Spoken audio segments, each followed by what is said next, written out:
직선운동에서 속도 가속도가 수투에서 배웠던 내용입니다. 간단하게 기본 개념만 이야기하고 넘어갈 테고, 수직선에서라는 이야기이기 때문에 얘가 위치 원점에서 출발한다고 합시다. 수투에서 했었던 속도 가속도는 여기에서 출발하는 점이 시간이 지남에 따라서 이렇게 움직였다가 뭐 이렇게 가게 되는 이런 부분에 대한 걸 공부를 했습니다. 여기서 만약에 이렇게 가는 것을 시간에 따른 그래프로 표현을 해보게 되면 얘가 t가 되고 위치를 x라고 할 때 여기서 출발을 해서 시간이 지남에 따라서 여기 좌표가 3이라 그러면 3까지 시간이 지남에 따라 올라갔다가 내려갔다가 이런 부분에 대해서 공부를 한 거고, 요 지점에서의 기울기가 요 지점을 지날 때의 속도로 표현이 되는 형태. 그래서 얘를 미분을 하면 그 속도가 나오고, 그걸 한 번 더 미분하면 가속도가 나오고, 이게 수투에서의 속도 가속도 개념이었습니다.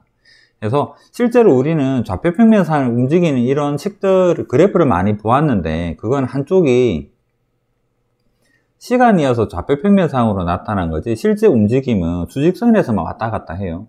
얘를 세워서 문제가 나오게 되는 게 지표면에서 공 던지는 거죠. 공도 실제로는 이렇게 45도 각도로 쏘는 건 아닙니다. 공을 25m 높이에서 위쪽으로 던졌더니 많이 올라갔다가 땅바닥으로 털썩 떨어져요. 5초일 때 속도는 얼마일까요? 이런 형태로 공도 수직선에서의 움직임만을 공부를 했었어요. 그러면 이게 수투에서 배웠던 내용이다 하면 뭐 미적에서 달라지는 점은 요 밑에 걸로 봅시다.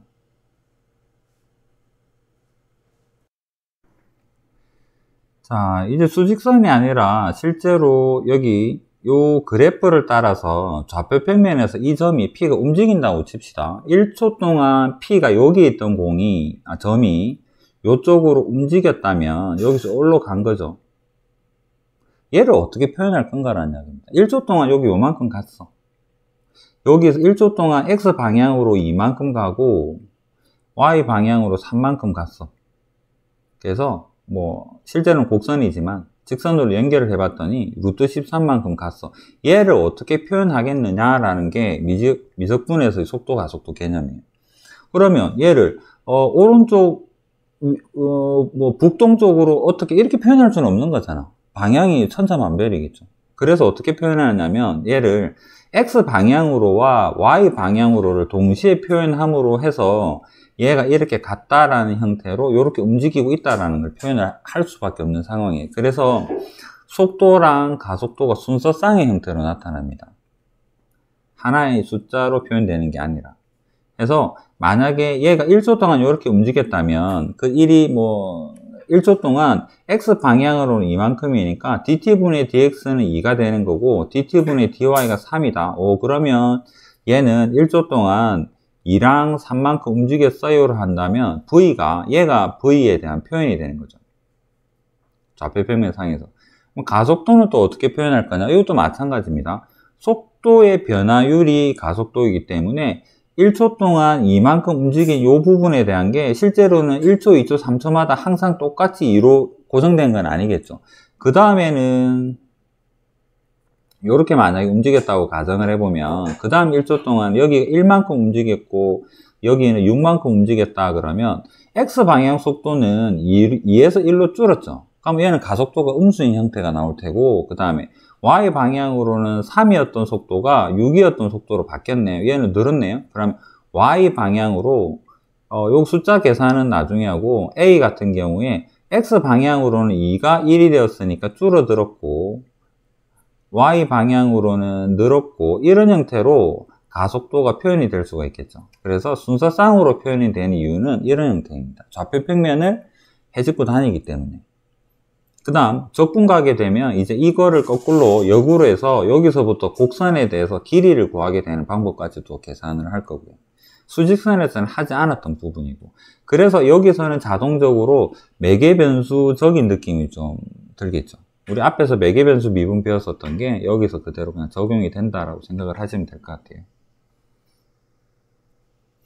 자, 정리해보면 이제 그때는 매개 변수를 꼭 시간이라고 명시를 하지 않았고 t 또는 세타로 많이 두었었는데, 이제는 시간에 따라서 x 방향으로에 대한 움직임과 y 방향으로의 움직임을 동시에 표현해 보면 얘는 좌표 평면을 움직이는 어떤 점으로 표현이 될 것 같아요, 위치가. 그래서 각각을 따로 미분을 할 겁니다. x를 미분해서 순서상에서 x 자리에, y를 미분해서 y 자리에, 또는 이렇게 f'g''으로 표현해서 얘를 예를 들어서 여기가 t가 2일 때다. 그럼 2를 여기다가 대입을 해보면 각각의 요 점에서 x 방향의 움직임, y 방향의 움직임을 알 수 있는 형태가 돼요. 그래서 속도를 이렇게 표현하겠다. 그다음 얘를 한 번 더 미분해서 2를 대입하게 되면 요 점에서 x 방향으로의 가속도, y 방향으로의 가속도를 가지고 요 점에서의 가속도를 파악을 하겠다. 그렇게 보시면 돼요. 그래서 순서쌍으로 나타나더라 라는 거.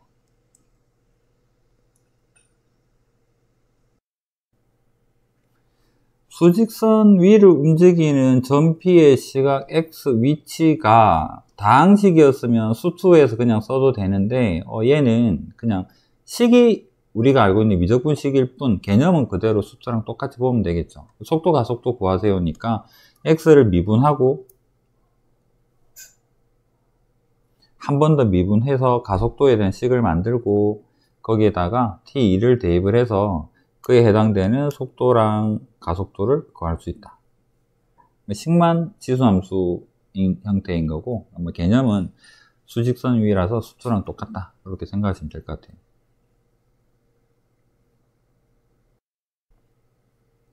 이제는 좌표 평면에서 얘도 마찬가지입니다. x는 t 마이너스 코사인 t고, 그 다음에 여기다 적어야 되겠네요. y는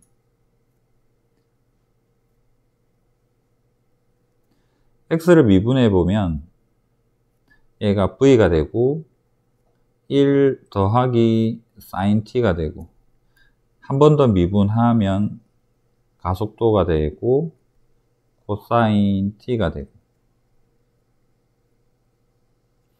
y를 미분하면 1-2의 코사인 2t가 되고, 여기 v, 하여튼 한 번 더 미분하면 y 방향으로 가속도가 되고 마이너스 내려서 2가 빠졌네요. 1 없어지고 마이너스 나오고 2도 나오고 해서 4의 사인의 2t가 되고, 그 다음에 2분의 파일 때 속도랑 속력에 대한 이야기인데, 속도는 여기에다 2분의 파이에 대해서 순서상 표현해 보게 되면 2분의 파이 하면 1 돼서 2 되고요. 여기는 2분의 파이 하면 마이너스 1 돼서 3 되겠네. 2분의 파이. 여기도 빠졌네.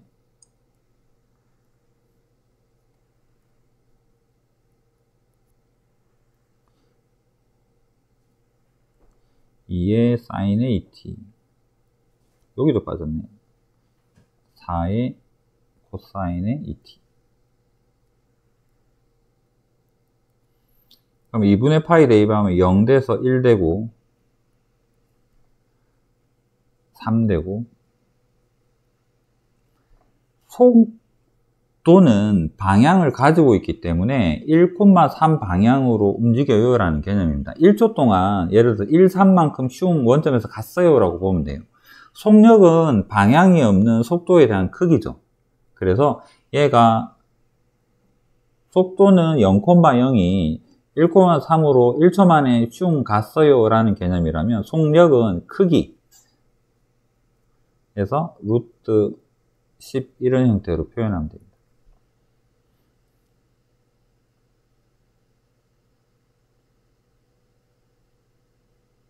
그 다음에 여기도 마찬가지로 4분의 파이 대입해 보면 2분의 파이 되면서 0 되고, 여기는 4분의 파이, 2분의 파이 1 되니까 얘는 0,4,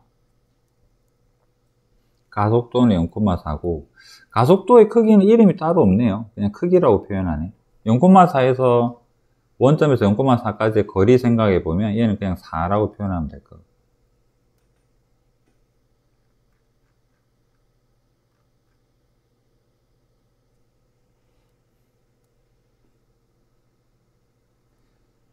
속력에 대한 표현이 저기 교재 212페이지 아래쪽에 있어서 말을 안 하고 넘어갔네. 이 부분은 지금 이 문제를 통해서 다시 한번 표현을 해보겠습니다. 속도가 순서상으로 요거를 ft라고 표현할게요. f't가 되고 y에 대한 거를 g't라고 하면 순서상으로 표현하는 거는 방향성이 있는 거고, 현재 여기에 적당한 시각 2분의 파이를 대비해 보니까 1,3으로 나타나는데, 속력은 0,0에서 1초 만에 요만큼 갔어요 라는 개념으로 볼 수 있기 때문에 속력은 크기만 따지면 됩니다. 그래서 얘를 f't에 대해서 제곱, g't에 대해서 제곱, 속도에 대한 x 방향의 크기, y 방향의 크기에 대해서 절대값 개념으로 보시면 되겠습니다.